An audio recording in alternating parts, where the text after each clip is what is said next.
Hello there, my public. As you know, I told you when I ran across that famous producer a while back and he wanted me to, do a news thing. Well, we finally have gotten it right. So, if I do what is asked of Luce, I'll be coming to you here at the senior home.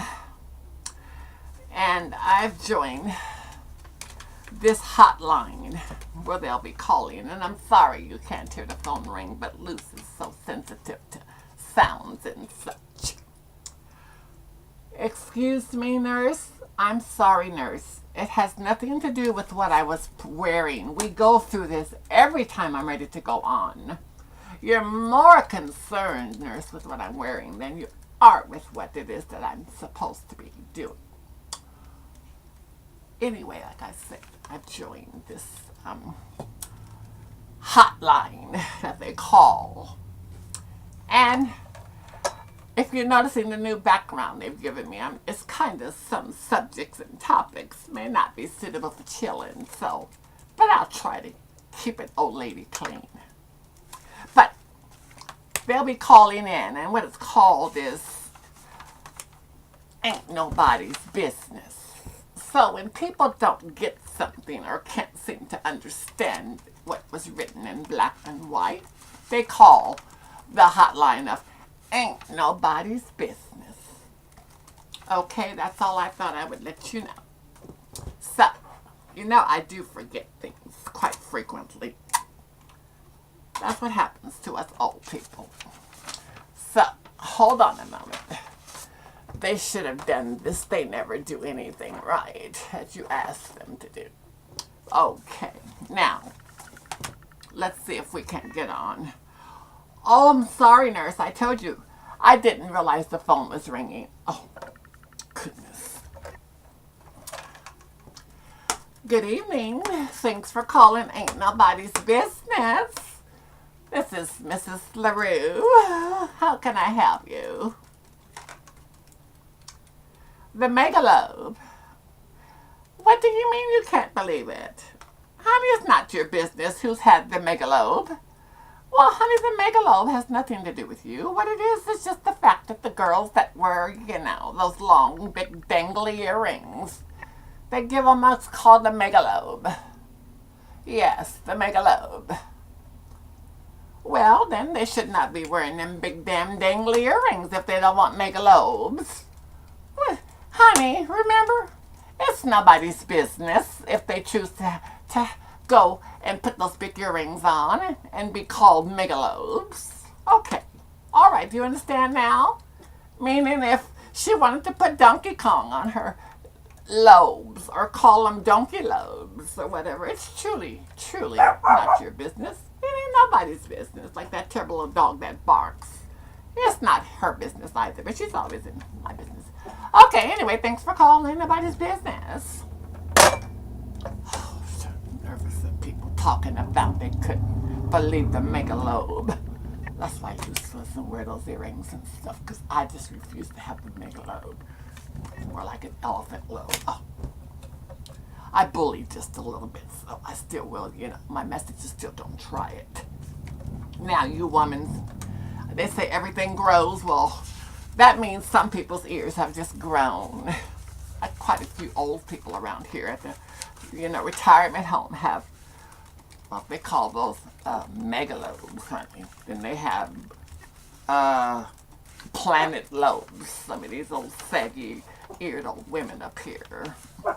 So, anyway, as I was saying from time between, now people are getting, just a minute. Good evening. Thanks for calling Ain't Nobody's Business. This is Mrs. LaRue. How may I help you? Botox. Honey, everyone's got it. They've all got Botox. Well, which ones happen to have it?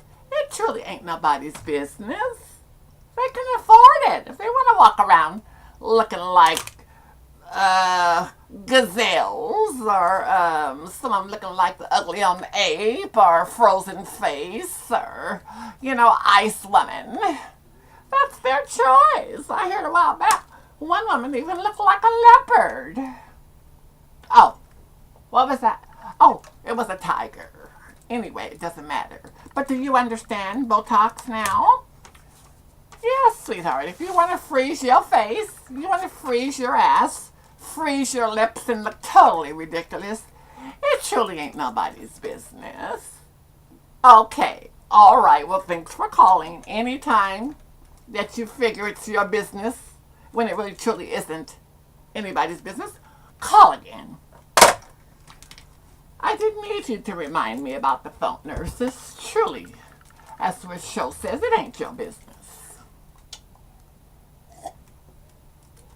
Okay. Now. Oh. Excuse me. Good afternoon. Thanks for calling Ain't Nobody's Business. This is Mrs. LaRue. How may I help you? Yes.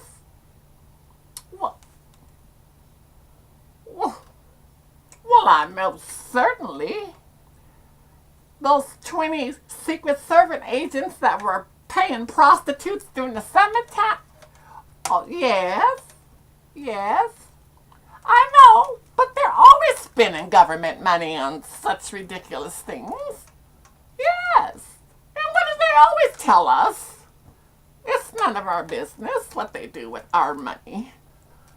Yes, that's what yes, I do agree with you on this one. That's why the world is in the, predicament that it is, because of the fact that they've been buying prostitutes for years and call girls and such on our money.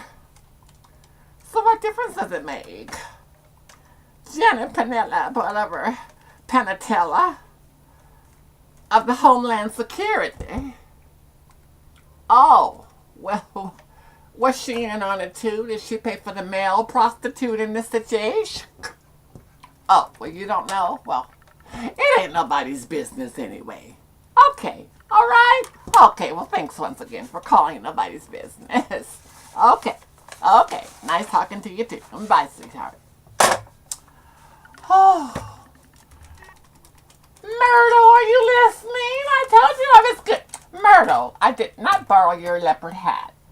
Myrtle, this is not your hat.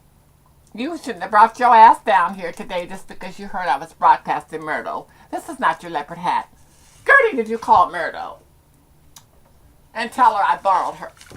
Anyway, that's what I'm talking about. They won't even allow Luce to do her show. Anyway, I felt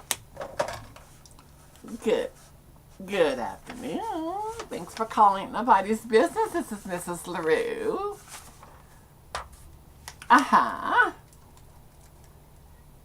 Brad Pitt and Angelina Jolie are finally engaged. Oh? And he had a special made engagement ring made for her. Hold on, I have to change hands for this one, sweetheart. Give Miss LaRue a moment. And I'm sorry, I have to have a sip of coffee as well. Hold on one moment. Nurse, it's not your business if I have a sip of coffee. Now, who did they ask to do this evening show? They asked Lorette. It's my show, nurse. You're just... And you too, Myrtle. Oh. That's okay. I will talk to the producers and I'll make sure. Oh, thanks for being so patient. Yes. Well, honey, he's already sampled the cow, sucketh of the udders, and brought in other people's children. Yes. Yes. Well, if she chooses, whatever she chooses to do, that's truly her business. Yes. She what? She's a worn out what? Oh, ooh. Oh, hold on. Let me roll around on this ball they got me sitting on for healthiness. What else? Anyway. Okay, well, yes, now that we understand. Well, I'm so happy for them, aren't you? Even though you can't believe it, just try to get over it, okay? It's about time he put a ring on the finger. At least Beyonce did it right. Okay. Well, thanks for calling it Nobody's Business. Goodbye. Everybody's so concerned about Ted and Angelina Jolie at this point in time in their lives of what they have just not done. Oh. Good evening. Thanks for calling Ain't Nobody's Business. This is Loose Lips LaRue. What can I do for you? Uh-huh. The people on welfare. They need a what? President Clinton did what? Oh, yes, honey. That is true. President Clinton did set that up, that the mothers, after 2 years of being home with the child, need to get their asses back to work. Yes. That is so true. But you know what you don't understand, sweetheart? They're blaming it on the new president, and they're blaming it on everything, and Romney needs to just shut his mouth. Yes, because some of those people truly, truly do need it. Not everybody wants to be on welfare. Some of them have no choice. Yes, they have no choice. They're forced to be at home because they can't afford the babysitters and they can't afford all the other things, even though I know they should have kept their legs closed. But it truly isn't anybody's business. Okay. Well, like I said, don't talk about people on welfare because not all of them are people that are bad. There are people, it could be you. Yes, it could be your family member. And if they need help, I'm thankful that there's someone out there who truly cares about them, aren't you? Okay, but anyway, it ain't your damn business. Producer, I'm sorry. I won't even try it next time, producer. I'm sorry. I wasn't trying to be funny. What's this? Good evening. Thank you for calling Nobody's Business. This is Mrs. LaRue. What can I do for you? Mr. Bill Cosby said what? Why, Mr. Cosby certainly has the right to speak. Don't forget he lost his child, his only son as well, like the Trevon. Hold on, let me change hands. Yes. Well, Mr. Cosby was right. It is the guns. Where are they getting the guns from and so forth? Don't try to make it racist. It's whichever heathens are giving them the guns. Whether it be law enforcement, black market smugglers, border smugglers, gutter snipes, plane flights. It's still wrong. It's heathenish. It is heathenish. And I agree with Mr. Cosby. It is the guns. It ain't nobody's damn business. Now, you didn't upset me. Okay. Yes, thanks for calling Ain't Nobody's Business. Oh, well, anyway, I'm going to be coming to you, like I say, on a daily basis, and I will try to talk about some of the, popular topics. That includes, guns and prostitutes and things like that. Oh, before I close, they were talking about that there Coco, the one that's married to that there, what's his name, Ice-T, talking about her behind. Oh! Doctors probed and prodded and carried on them freaks, touching on her. Oh. Yes, anyway, like I said, ain't nobody's business included. Yeah. Oh, I'm sorry. I know it was not a phone call. Okay, I'm sorry. I won't do it again. It was not a phone call. I just got a little carried away about, It really, truly ain't nobody's business, and it ain't LaRue's either. So don't even try it. Okay, don't be mean. And don't bully. Okay, so don't even try. But I will be broadcasting every day on local popular subjects. Once again, this is Loose Lips LaRue, and it truly ain't nobody's business. If I do. Okay, or if you do. Whoever does. Okay. All right, bye.